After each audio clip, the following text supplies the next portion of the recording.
అంటే మీరు ఇందాక చెప్పారు 783 సినిమాలు చేశారని అన్ని భాషల్లో కలిపి.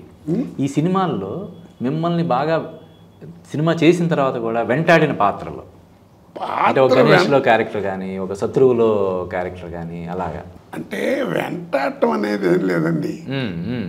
నా ప్రకారం నాకైతే ప్రమాణానికి క్యారెక్టర్ అని నాకు నచ్చిన క్యారెక్టర్ అని నేను చెప్పను. ప్రజలకి ఏది నచ్చితే అది నేను బాగా చేసినట్టు లెక్క. ఓకే, నా కొలత పద్ధతి. ఓకే, ప్రేక్షకాభిమానమే కొలమానం. లేకపోతే నేను బాగుందని ఎందుకంటారు? కరెక్ట్, కరెక్టే. వాళ్ళు అంటేనే కదా. అంతే కదా. ఇప్పుడు అదే వాళ్ళు నోటితో బలం చెడగొట్టాడా అంటే అది కూడా భరించాలి. కానీ మీ కెరీర్లో అటువంటిది ఉందని నేను అనుకోవట్లేదు. అది వేరు సంగతి. అది ఉండటం వేయడం ఉండకపోవడం అది వేరు. కాబట్టి నాకు ఇది లేదండి. అంటే ఒక నటుడిగా ఇంత డైవర్సిఫికేషన్ అంటే ఒక రోజు చేసి వచ్చిన రోజు తృప్తిగా ఉంటే ఆ రోజు సీన్ అది ఆ రోజు కాస్త రాత్రులు కాసేపు ఎక్కువసేపు ఆలోచించుకోవడం, దాని గురించి ఎలా గమ్మత్ చేశాను రా నాకే అనిపిస్తాం.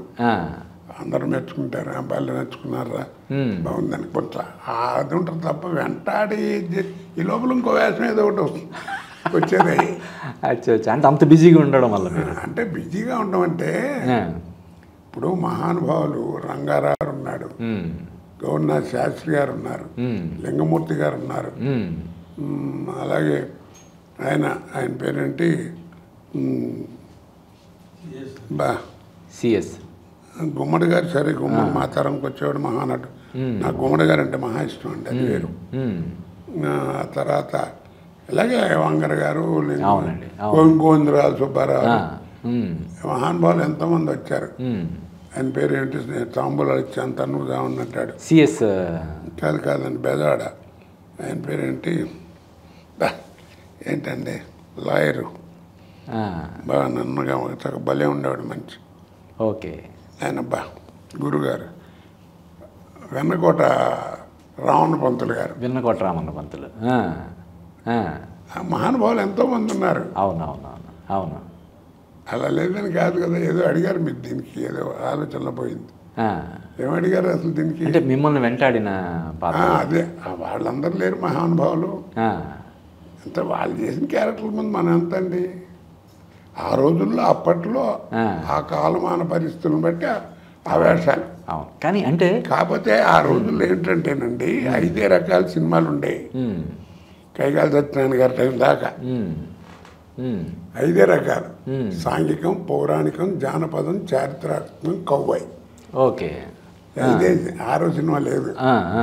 కాబట్టి గవాలను ఏనాటి అన్న గవాలన మీరు వేయాలని అనుకున్నది వేషం అని ఉందండి అంటే బలానా పౌరాణికంలో బలాన్ని వేయాలనుకున్నాను, కుదరలేదు, అది వేస్తే బాగుండను, లేకపోతే ఏదో చెప్పేవారు 5 సినిమాల్లోనే. తర్వాత నటన కూడా అట్లాగే ఉండేది ఆ రోజు కాల పరిస్థితి. ఇప్పుడు ముస్లిం వేషం ఏదైనా వేశారనుకోండి, మీకు ఇస్తే మాకి ఈ వస్తువు ఇస్తాం, అది ఇది మీకు మాకి అని ఉండేది. అదే నటన ఎవరు ఆ వేషాలు వేసిన. అలాగే పొలిటికల్ క్యారెక్టర్ ఇస్తే సోదరి మనలారా అందరికి నమస్కారం, అదే అలా అలవాటు. అది పోయింది. అప్పుడు ఏంటంటే సినిమా ప్రభావం మనుషుల మీద ఉండేదండి.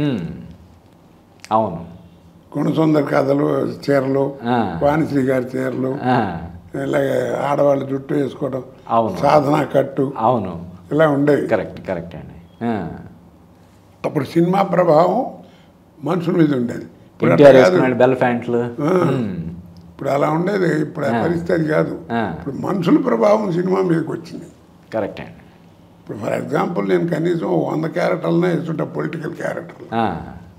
అవును, మరి ఏది కోటనాథరాజు బాగాలేదా పొలిటికల్ అనిపించుకోలేదే. అవును, ఎందుకని?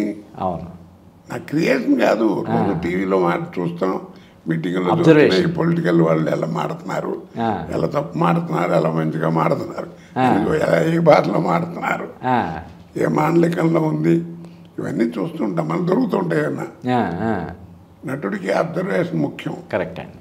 ఏ నటుడికైనా, కమెడియన్కైనా, క్యారెక్టర్ ఆర్టిస్ట్ అయినా, హీరోకైనా, ఎవరికైనా ఆ కాల పరిస్థితులను బట్టి ఉండాలి. అవి పట్టుకుని చేయటం వల్ల బ్రహ్మాండం ఉన్నారు. అది పట్టుకోవడం కూడా ఒక నేర్పరితనం. మనకు మన టాలెంట్ అది వేరే. Correct correct. అది అప్పటికి ఇప్పటికి తేడా అది. అందువల్ల ఇదిగా ఉంటుంది అన్నమాట కామెడీ కానీ ఏదైనా కానీ. కాబట్టి నాకు వచ్చినటువంటి ఒక గొప్ప విశేషం అదృష్టం ఏంటంటేనండి, మనం క్యాజువల్గా మాట్లాడుకుంటూ ఉంటాం కదా, కొన్ని ఊత పదాలు మాట్లాడుకుంటూ ఉంటాం. అవును, అవి పెడతాను నేను. ఓకే. దానివల్ల ప్రజల్లో పాపులారిటీ ఎక్కువ అవుతుంది. ఓకే, మీరు కొంచెం చొరవ తీసుకొని ఈ ఊత పదాలు అవి యాడ్ చేస్తుంటారు. అది అసలు చాలా పాపులర్. చెప్తున్నాను అలాగంటే చాలా ఈజీ కదా. అవును, మామూలుగా. అవును. ఇప్పుడు ప్లీజ్ ప్లీజ్ అని అలవాటు ఉంది అనుకోండి. కాఫీ తాగండి సార్ అన్నాం అనుకోండి, ప్లీజ్ ఏమనుకోవద్దండి నేను బయట ఏం తాగనా ప్లీజ్ అంటాం. అవును, అది పెట్టాను ఒక సినిమా, అది అద్భుతంగా వేలింది. అవును అవును. ఆ ఒక సీన్ ఉంది దాంట్లో. పొలిటికల్గా నేను దానికి పార్టీ అధ్యక్షుని ఏదో మీటింగ్ జరుగుతుంటుంది. ఒక లేడీని అప్పుడు అదే జయలలిత గారికి ఏదో శారీగిరి జేపీ ఇన్సిడెంట్ పెట్టారు. అది తప్పు అని చెప్పి ఆవిడ ఒక లేడీ ఆర్టిస్ట్ కష్టంగా ఉంటుంది అన్నమాట. ఆవిడని ఎక్కిరిస్తుంటే ఇంకో కుర్రాడు ఒక అతను సమర్థిస్తుంటాడు, తప్పండి అలా మాట్లాడకూడదు అది అని ఆవిడ తరఫున. అక్కడ ప్లీజ్ అనేది పడింది. అది నాకు తెలియకుండా. తమ్మారెడ్డి భరద్వాజ్ సినిమాది దుప్పతి ఎక్కడి నుంచి వస్తాయా నీకు అన్నాడు ఆ రోజు. ఏమే 4 రోజుల నుంచి వస్తున్నాను మీటింగ్ మొదలెట్టినప్పటి నుంచి, ఆ అమ్మాయిని ఏదన్నా నువ్వు వెనకేసుకొస్తున్నావు, నాకు తెలియకడితే నీకు ఆ అమ్మాయికి ఏమన్నా ప్లీజ్ ప్లీజ్ అలా పడింది. అమ్మాయికి నీకేమన్నా ప్లీజ్ అంటే దాని అర్థం చెప్తున్నా. అలాగా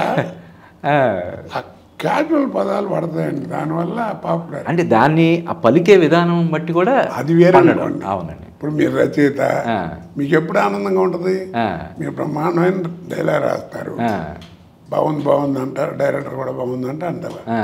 అది నాలంటాడు మీరు అన్నట్టుగా ఏదో డైలాగ్ మంచి పంచులో చెప్పాడు అనుకోండి, బ్రహ్మాండం పేరింది అనుకోండి, మీకు ఎంత ఆనందంగా ఉంటుంది. కరెక్ట్. అబ్బా నేను అనుకుంటూనే ఉన్నాను రైట్ డైలాగ్ ఎవరైనా బాగా చెప్తాను అలా చెప్తాడా అని మళ్ళీ చెప్పాడు అనుకుంటారు, ఆ తృప్తి ఉంటుంది. అవును. అది ఇప్పుడు ఒక నటుడిగా మిమ్మల్ని కొంచెం ఇబ్బంది పెట్టిన దర్శకులు ఎవరైనా ఉన్నారా సార్? అంటే నటన పరంగా ఎక్కువ టేకులు తీసుకోవడం కానీ. అది ఎప్పుడు ఉంటుందండి. ఇప్పుడు రామకృష్ణ గారి గురించి ఆయన దాంట్లో చెప్పేద్దాం అనుకున్నాను కావాలి. ఇప్పుడు ముక్క నరసింహారావు అని తీసుకొచ్చాడు గురుగారు. ఓకే. వాడి ఇంటి పేరు ముక్క, అన్నోటప్పుడు ముక్క రాదు. మరి ఏదైనా డైలాగ్ చెప్పారంటే 20 టేకులు తీసుకునేవాడు. ఓకే. చచ్చినట్టు మనం కూడా చేయాలి. అదే ఇప్పుడు ఎలా తయారైందంటే కొత్తగా ఫిలిం లేదంటున్నారు. దాంతో ఏంటంటే నేను ఫిలిం ₹1,00,00,000 సేవ్ చేశానండి అంటుంటాడు డైరెక్టర్. ఆడు మోహన్ చేశాడు ₹1,00,00,000 ఫిలిం మీద డైరెక్టర్ కాదు, ఒక్కొక్కటి 16 సార్లు తీస్తాడు. ఏమైంది, గంట పని 2 గంటలు పడుతుంది. అవును, టైం ఒక రోజులో అవ్వాలి. మరి 50 రోజుల్లో తీయాల్సిన సినిమా ఆ ప్రకారం 120 రోజులు అవుతుంది. అవునండి. మరి ఆ 50 రోజులు 40 రోజులు ఎక్కువైంది కదా, ఆ ఖర్చు ఎంత అవుతుంది? పెద్ద సినిమా అంటే రోజు 10 లక్షలు ఖర్చు. అవును అవును. మరి ఏం చేశాడు సేవ్?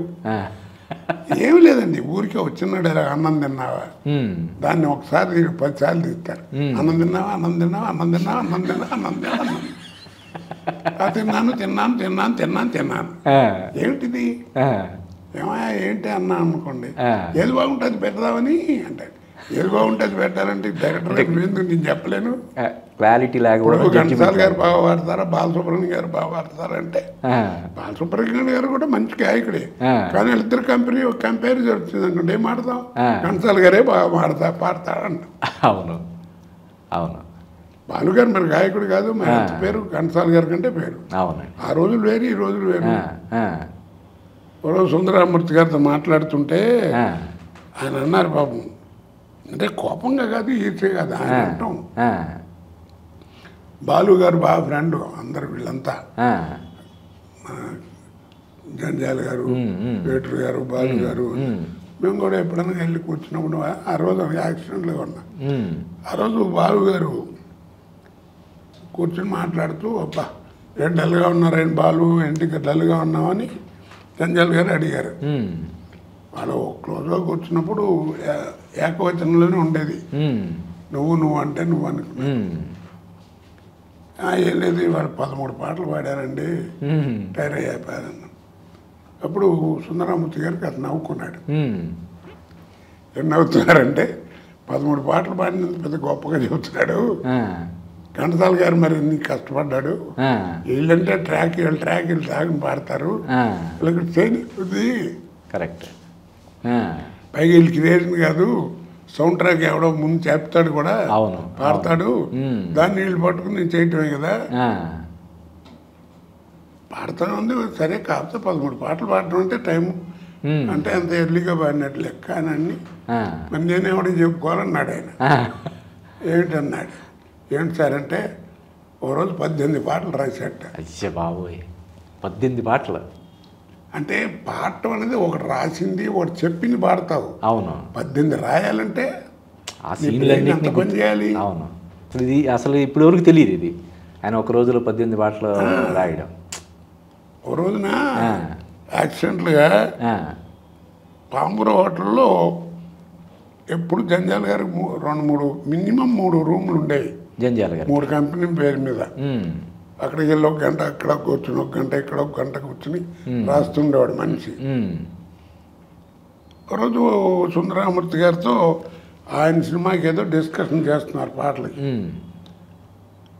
సుందరరామూర్తి గారు ఉన్నట్టుండి జంజాల్ గారు మీ కారు డ్రైవర్ ఉన్నాడా అంటే లేదండి నేను సెల్ఫ్ డ్రైవింగ్ అన్నాడు.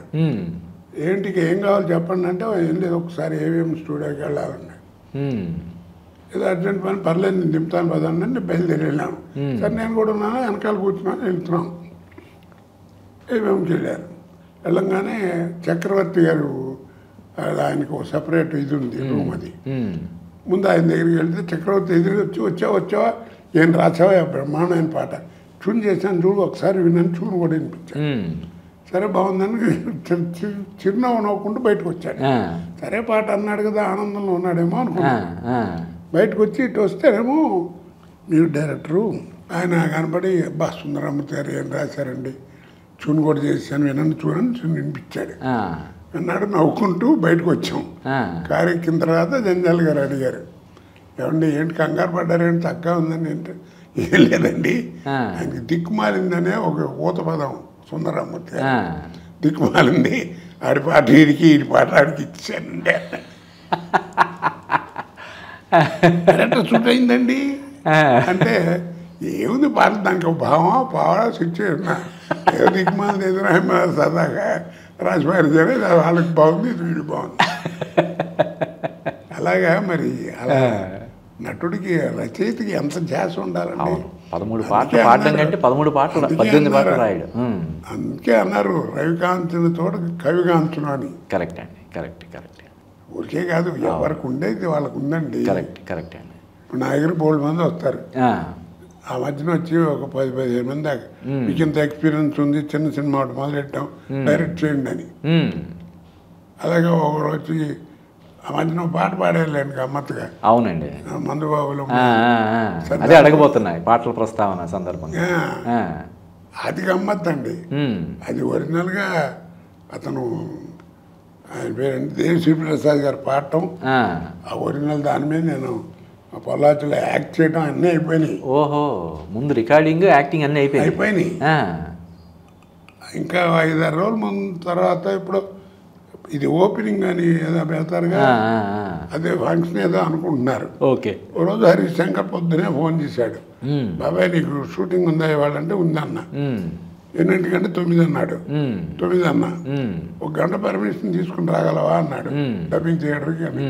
నేను అనుకున్నాను ఏదైనా సెన్సార్ కట్టాలనేది పడిందేమో, లేదా ఏదైనా ఒక డైలాగ్ యాడ్ చేయడం అని తీయడం ఇందేమో దానికోసం 1 గంట అన్నాడు. అందుకని నేను వెళ్ళా పర్మిషన్ పెట్టి 1 గంట ఇట్టని చెప్పి వచ్చాను. వచ్చి డబ్బింగ్ థియేటర్కి వెళ్ళిపోతున్నట్టు కదా ఇట్టెట్రా అని చెప్పి ఇది ఉంది కదా సౌండ్, ఇది పాట రికార్డింగ్ థియేటర్ ఎదుర్కొండ నుంచి మా అరుస్తున్నాడు. సరే అని అక్కడికి వెళ్ళాం, లోపలికి తీసుకెళ్ళాడు. వెళ్ళాం. దేవిశ్రీ ప్రసాద్ గారు కూడా ఉన్నారు. అది ఆ రోజు యాక్చువల్గా ఆ కాల్ షీట్ కీరవాణి గారికి. ఓకే. వీళ్ళు ఏదో అడిగి తీసుకున్నట్టున్నారు 1 గంట 2 గంటలు. సరే వెళ్ళంగానే పాట వేశారు. చేశాను కదా, ఈ పాటకి యాక్టింగ్ కూడా అయిపోయింది కదా అన్న. కాదు, ఇప్పుడు నువ్వు పాడాలన్నాడు. ముందు అసలు తెలియదు మీకు? చెప్పలేదు నాకు. నేను పాడటం ఏంటా అన్నాను. లేదు, నీకు నువ్వు పాట నాకు తెలుసు అంటే, దేవిశ్రీ ప్రసాద్ అన్నారు, నాకు తెలుసు అండి, మీకు తాళ జ్ఞానం అది ఉంది, నాకు తెలుసు.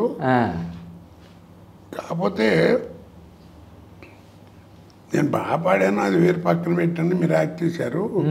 మీరేమో ఫిలింలో అంత పేద ఏజ్డిగాను దున్నపోయే జేజాంటి కనపడుతున్నారు. నా వాయిస్ ఏమో పిల్లకాయకులా ఉంది, సెట్ అవ్వట్లేదు. లేదని నాకు వింటే నాకు బాగాలేదు, మీరే బాగుండి అన్నాడు. ఇలా కీరవాణి గారు వచ్చారు. నమస్కారం అండి అన్న. ఏంటంటే ఇది సంగతి అన్న, పాట పాడే విన్నాడు ఆయన. అయిపోయిన తర్వాత ఇప్పుడు నన్ను పాడండి అన్నాడు. అదేంటండి అన్న, అలాంటి ఆపర్చునిటీ ఎవరికి రాదు, పాడండి అన్నాడు. నేను పాడితే ఏం బాగుంటుందండి అన్న. అదే బాగుంటుందండి, అతను పాడితే సింగర్లా ఉంది, మీరు పాడితే తాగుబోతులా ఉంటుంది, పాడండి అన్నాడు. ధైర్యం వచ్చింది. 20 minutesలో పాడొచ్చానండి. నాకు తెలీదు ఆ 20 minutesలో అవుతుంది ఆయన చెప్పడం, ప్రచారం, నేను పాడటం చెప్పడం అయిపోయింది. అది అనుకోకుండా అంత పెద్ద బ్లాక్ బస్టర్.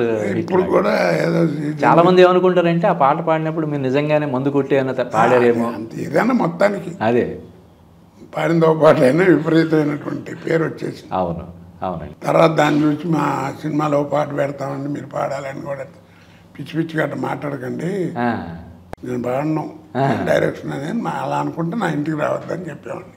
డైరెక్షన్ అంటే మీరు డైరెక్షనే కాదు, సింగర్ అన్నా కానీ ఏ అన్నాడు. తప్పండి, ఎవడి పని ఆడు చేయాలి. ఇలా చెప్పాను కదా, రైటర్ వేరు ఉండాలి, ఒకళ్ళు ఉండాలి డిస్కషన్ కోసం. అలాగే నాకు తెలిసినంత వరకు యాక్టింగ్, ఆ పని చేసుకుని దాంట్లో గొప్ప అనిపించుకుంటే చాలు. నాకు ఈగోలు ఎందుకు, లేనిపోని బర్డెను, అది ఎవరికో వస్తుంది. అది దాసనారాయణ లాంటి వాడికి, ఎన్టీఆర్ ఎవరికో తెలుస్తుంది, అందరికి ఎట్లా వస్తుంది. అది మీకు అవకాశాలు వచ్చినా కూడా మీరు వద్దనుకున్నారు? నాకు అక్కర్లేదు అనిపించింది. నాకు అసలు ఆ ధ్యాస ఉండదండి, నాకు పోలేదు. నేను నా పద్ధతి ఏంటంటే, నా మాట ఎవడి పని ఆడు చేసుకుంటాం బెటరు. దాంట్లో పక్కతో వస్తే చాలు, జీవితానికి ఇంకేం కావాలి. అంటే మీ సక్సెస్ కారణం ఇది కూడా ఒకటా సార్? అంటే ఫోకస్డ్గా ఉంటాడు, ఇంక వేరే నాకు ఇంకో ధ్యాస లేదు సార్, మీరు నమ్మకపోండి.